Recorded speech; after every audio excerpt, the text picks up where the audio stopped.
예수님은 이 말씀을 마치시고 갈릴리를 떠나 요단강 건너편 유대지방으로 가셨다. 그때 많은 군중이 따르므로 예수님은 거기서도 병자들을 고쳐주셨다. 바리새파 사람들이 예수님을 시험하려고 와서 구실만 있으면 남편이 아내를 버려도 좋습니까? 하고 물었다. 그래서 예수님은 이렇게 대답하셨다. 너희는 사람을 창조하신 분이 처음에 남자와 여자를 만드시고 그러므로 남자가 부모를 떠나 자기 아내와 합하여 두 사람이 한 몸이 될 것이다 라고 하신 말씀을 읽지 못하였느냐. 그렇게 되면 두 몸이 아니라 한 몸이다. 그러므로 하나님께서 짝지어 주신 것을 사람이 나누지 못할 것이다. 그렇다면 왜 모세는 이혼 증서를 써주고 아내와 이혼하라고 했습니까? 하고 그들이 묻자 예수님은 이렇게 대답하셨다. 그것은 너희가 고집이 세고 악하기 때문에 아내와 이혼하는 것을 허락한 것이지 처음부터 그랬던 것은 아니다. 그래서 내가 너희에게 말하지만 음행한 일도 없는데 자기 아내와 이혼하고 다른 여자와 결혼하는 사람은 간음죄를 짓는 것이다. 제자들이 예수님께 남편과 아내의 관계가 그런 것이라면 차라리 결혼하지 않는 것이 더 낫겠습니다 하자 예수님이 그들에게 말씀하셨다. 모든 사람이 다 이 말대로 할 수는 없고 하나님이 허락하신 사람들만 그렇게 할 수 있다. 처음부터 결혼할 수 없는 몸으로 태어난 남자도 있고 불구자가 되어서 결혼할 수 없는 남자도 있으며 하늘나라를 위해 스스로 결혼을 포기한 사람도 있다. 이 교훈을 받아들일 수 있는 사람은 받아들여라. 그때 사람들이 손을 얹어 축복해 달라고 어린아이들을 예수님께 데려왔으나 제자들이 그 사람들을 꾸짖었다. 그래서 예수님은 어린아이들이 나에게 오는 것을 막지 말아라. 하늘나라는 이런 어린아이와 같은 사람들의 것이다 하고 말씀하셨다. 그러고서 예수님은 어린아이들의 머리 위에 손을 얹어 축복하시고 그곳을 떠나셨다. 한 청년이 예수님께 와서 물었다. 선생님, 제가 영원한 생명을 얻으려면 어떤 선한 일을 해야 합니까? 어째서 선한 일을 나에게 묻느냐? 선한 분은 한 분밖에 없다. 내가 영원한 생명을 얻으려면 계명을 지켜라. 어느 계명입니까? 살인하지 말아라. 간음하지 말아라. 도둑질하지 말아라. 거짓 증언하지 말아라. 내 부모를 공경하라. 그리고 내 이웃을 내 몸과 같이 사랑하라는 계명이다. 저는 이 모든 계명을 다 지켰습니다. 아직 저에게 부족한 것이 있다면 무엇입니까? 내가 완전한 사람이 되려면 가서 내 재산을 다 팔아 가난한 사람들에게 주어라.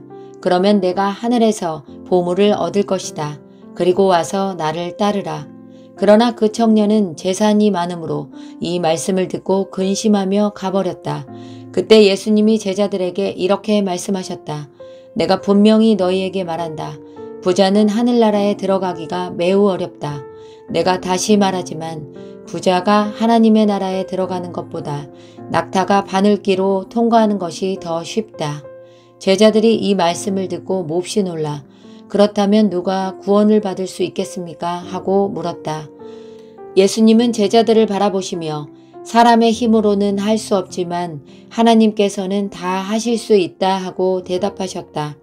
그때 베드로가 예수님께 우리는 모든 것을 버리고 주님을 따랐으니 무엇을 받겠습니까? 하고 묻자 예수님은 이렇게 대답하셨다. 내가 분명히 말한다.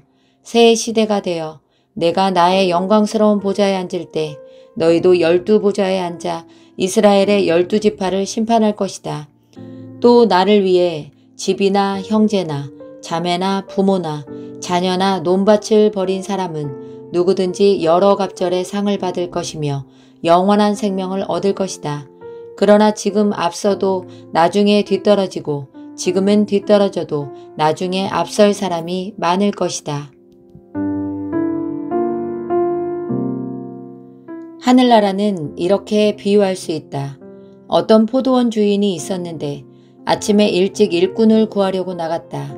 그는 일꾼들에게 하루 한 데나리온씩 주기로 약속하고 그들을 포도원에 들여보냈다. 9시쯤 되어 다시 나가보니 일거리가 없어 장터에서 놀고 섰는 사람들이 있었다. 그래서 주인이 너희도 내 포도원에 가서 일하라. 일한 것만큼 삭슬 주겠다 하자 그들이 포도원에 갔다. 주인은 12시와 오후 3시에도 나가서 그렇게 하였다. 오후 5시에도 나가보니 여전히 일거리가 없어 섰는 사람들이 있었다. 너희는 어째서 하루 종일 여기서 놀고 섰느냐 하고 주인이 묻자 우리를 쓰는 사람이 없습니다 하고 그들이 대답하였다. 그래서 주인은 너희도 내 포도원에 가서 일하라 하였다. 날이 저물자 주인은 포도원 감독에게 일꾼을 불러 나중 온 사람부터 차례로 품삯을 주어라 하고 말하였다. 오후 5시에 온 사람들이 와서 한 데나리온씩 받기에 먼저 온 사람들은 좀 더 많이 받을 줄로 생각했으나 그들도 한 데나리온밖에 받지 못했다. 그래서 그들은 품삯을 받고 주인에게 불만을 털어놓기 시작했다. 나중에 온 사람들은 1시간밖에 일하지 않았는데 종일 더위에 시달리며 수고한 우리와 똑같이 대우해 줍니까? 그러나 주인은 그들 중 한 사람에게 이렇게 대답하였다. 내가 내게 잘못한 것이 없다. 내가 나와 한 데나리온으로 약속하지 않았느냐. 내 것이나 가지고 가거라. 나중에 온 이 사람에게 너와 똑같이 주는 것은 내 마음이다. 내 것을 가지고 내 마음대로 못한단 말이냐. 내 너그러움이 내 비위에 거슬리느냐. 이와 같이 앞선 사람이 뒤떨어지고 뒤진 사람이 앞설 것이다. 예수님이 예루살렘으로 올라가실 때 12제자를 따로 데리고 가시면서 도중에 이렇게 말씀하셨다. 지금 우리는 예루살렘으로 올라가고 있다. 거기서 나는 대제사장들과 율법학자들의 손에 넘어갈 것이다. 그들은 나에게 사형 선고를 내린 다음 나를 이방인들에게 넘겨 조롱하고 채찍질하고 십자가에 못 박게 할 것이다. 그러나 나는 3일 만에 다시 살아날 것이다.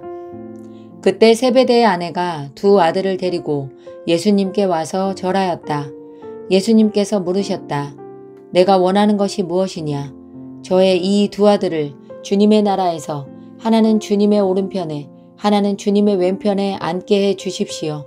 너희는 구하고 있는 것이 무엇인지도 모르고 있다. 내가 곧 마시게 될 고난의 쓴 잔을 너희도 마실 수 있겠느냐? 마실 수 있습니다. 너희가 정말 내 잔을 마실 것이다. 그러나 내 오른편과 왼편에 앉는 것은 내가 정하는 것이 아니라 내 아버지께서 미리 정해놓으신 사람들의 것이다. 듣고 있던 10제자가 두 형제를 보고 화를 내자 예수님이 그들을 가까이 불러 이렇게 말씀하셨다.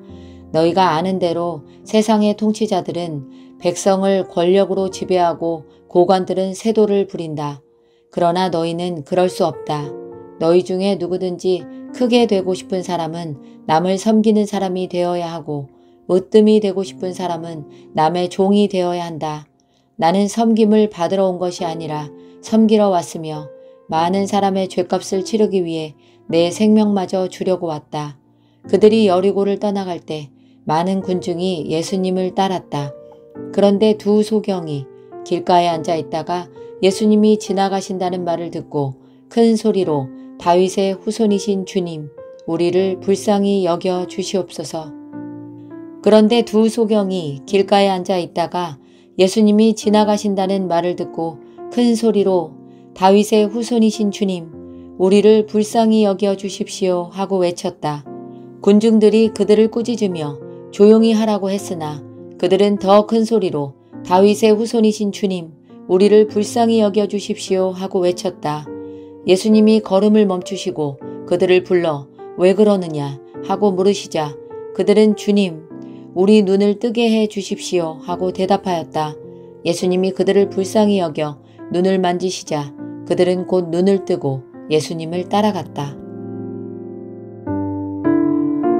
그들이 예루살렘 가까이 와서 감람산 기슭 벳박에 이르렀을 때 예수님이 두 제자를 보내시며 이렇게 말씀하셨다. 너희는 맞은편 마을로 가거라. 거기에 가면 나귀 한 마리가 나귀 새끼와 함께 매여 있을 것이다. 그 나귀들을 풀어서 끌고 오너라. 누가 무슨 말을 하면 주님께서 쓰신다고 하여라. 그러면 곧 보내줄 것이다. 이것은 다음과 같은 예언자의 예언을 이루기 위해서였다. 쉬운 사람들에게 말하라. 보라, 너희 왕이 오신다. 그가 겸손하여 나귀를 탔으니 어린 나귀, 곧 나귀 새끼이다. 제자들이 가서 예수님이 명령하신 대로 나귀와 그 새끼를 끌어와서 자기들의 겉옷을 나귀 등에 펴자 예수님이 올라타셨다. 많은 군중이 겉옷을 벗어 길에 펴기도 하고 나뭇가지를 꺾어 길에 깔기도 했다. 그리고 예수님을 앞뒤로 에워싸고 가는 군중들은 다윗의 후손에게 호산나, 주의 이름으로 오시는 분에게 찬양을, 가장 높은 곳에서 호산나 하고 환호성을 올렸다. 예수님이 예루살렘에 들어가시자 온 시내가 떠들썩하며 이분이 누구요? 하고 물었다. 그러자 군중들은 갈릴리 나사렛에서 오신 예언자 예수님이십니다 하고 대답하였다. 예수님은 성전에 들어가 거기서 매매하는 사람들을 다 쫓아내시고 돈 바꿔주는 사람들의 상과 비둘기 파는 사람들의 의자를 둘러 엎으셨다. 그리고 그들에게 내 성전은 기도하는 집이다 라고 성경에 쓰여 있는데 너희는 이 집을 강도의 소굴로 만들었다 하고 말씀하셨다. 성전 안에 있던 소경들과 절뚝발이들이 예수님께 나아오자 예수님은 그들을 고쳐주셨다. 그러나 대제사장들과 율법학자들은 예수님이 하시는 신기한 일과 성전에서 다윗의 후손에게 호산나 하고 외치는 아이들을 보고 화가 나서 이 아이들이 하는 말을 듣고 있소? 하고 예수님께 물었다. 그래서 예수님은 그들에게 그렇다. 너희는 어린아이와 젖먹이의 입에서 나오는 찬송을 완전하게 하셨다라고 한 성경 말씀을 읽지 못하였느냐 하시고 그들을 떠나 성 밖 베다니에 가셔서 밤을 보내셨다. 다음날 이른 아침 성으로 들어가실 때 예수님은 시장하셨다. 마침 길가에 한 그루의 무화과 나무가 있는 것을 보시고 가까이 가셨으나 잎사귀만 무성하고 열매가 없었다. 예수님이 그 나무를 향해 내가 다시는 열매를 맺지 못할 것이다 하시자 나무가 곧 말라버렸다. 제자들이 이것을 보고 놀라 어떻게 무화과 나무가 갑자기 말라버렸습니까? 하고 물었다. 그래서 예수님은 이렇게 대답하셨다. 내가 분명히 말하지만 너희가 의심하지 않고 믿기만 하면 내가 그 무화과 나무에게 한 일을 너희도 할 수 있다. 그뿐 아니라 이 산을 향하여 땅에서 들려 바다에 빠져라 하여도 그대로 될 것이다. 너희가 기도할 때 무엇이든지 믿고 구하는 것은 다 받을 것이다.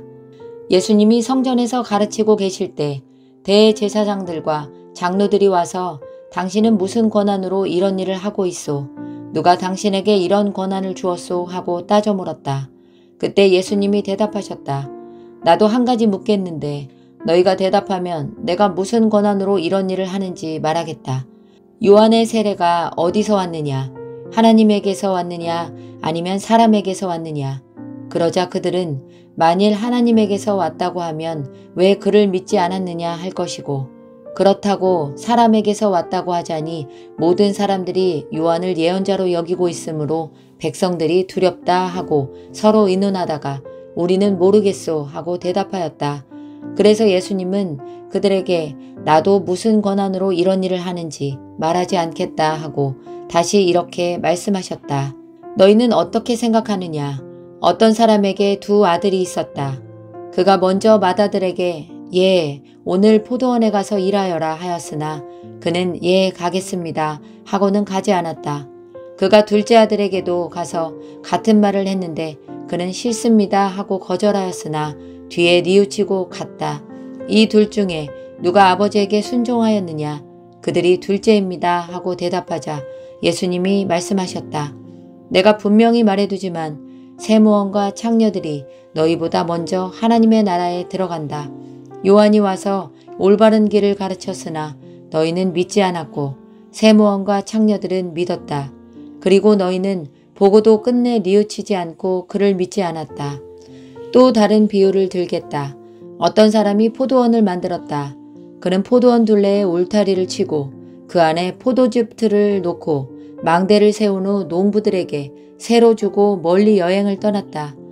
포도철이 되어 주인은 자기 몫의 포도를 받아오라고 종들을 소작인들에게 보냈다. 그러자 소작인들은 종들을 잡아 하나는 때리고 하나는 죽이고 다른 하나는 돌로 쳤다. 주인은 처음보다 더 많은 종들을 다시 보냈으나 소작인들은 그들에게도 똑같이 하였다.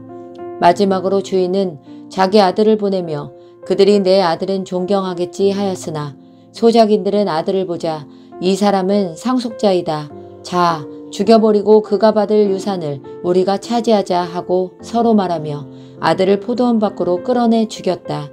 그러니 포도원 주인이 돌아오면 그 소작인들을 어떻게 하겠느냐. 그러자 그들이 대답하였다. 그 악한 사람들을 무참히 죽이고 포도원은 제때 열매를 주인에게 바칠 다른 농부들에게 맡길 것입니다. 그래서 예수님은 그들에게 이렇게 말씀하셨다. 너희는 건축자들이 버린 돌이 집 모퉁이의 머릿돌이 되었으니 이것은 주께서 행하신 것이요 우리 눈에 신기한 일이다 라고 한 성경 말씀을 읽지 못했느냐. 그러므로 내가 너희에게 말해둔다. 너희는 하나님 나라를 빼앗기고 그 나라에 합당한 생활을 하는 백성이 그 나라를 얻을 것이다. 이 돌 위에 떨어지는 사람은 깨어질 것이며 이 돌이 사람 위에 떨어지면 그를 가루로 만들어 버릴 것이다. 대제사장들과 바리새파 사람들은 이 비유가 자기들을 두고 한 말인 줄 알고 예수님을 잡아가려고 하였으나 군중이 예수님을 예언자로 여기기 때문에 두려워서 잡지 못하였다.